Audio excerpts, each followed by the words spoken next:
పాకిస్తాన్ ఎవరైతే చీఫ్ ఇప్పుడు పదే పదే భారత్ని టార్గెట్ చేయడానికి ఒకటే కారణం. అక్కడ పాకిస్తాన్ ఆర్థికంగా దివాళా తీస్తుంది. ఒకటి, అమెరికా మెప్పు పొందాల. రెండవది, ఇతర దేశాల్లో ఉన్నటువంటి పాకిస్తాన్ పౌరులు పాకిస్తాన్ని తిట్టిపోస్తున్నారు. చోర్ అని తిడుతున్నారు. ఎందుకని?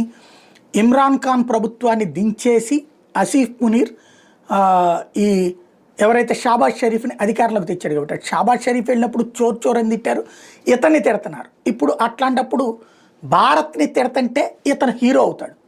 ఇంకొకటి, ఇమ్రాన్ ఖాన్ వర్గం ఏదైతే దేశంలో హడావిడి చేస్తుందో ఆ వర్గానికి ఇప్పుడు ఇమ్రాన్ ఖాన్ వైపు నుంచి తన వైపుకి తిప్పుకునేటటువంటి ప్రయత్నం చేస్తున్నాడు. ఇదంతా వ్యూహాత్మకంగా చేస్తున్నటువంటిది. అణ్వాయుధాల గురించి పదే పదే హెచ్చరికలు జారీ చేస్తున్నాడు. అక్కడే అనవసరంగా రెచ్చిపోతున్నాడు. భారత్ గురించి ఎంత తిడితే అక్కడ అంత హీరో అవుతాడు. కానీ అణ్వాయుధాల గురించి పదే పదే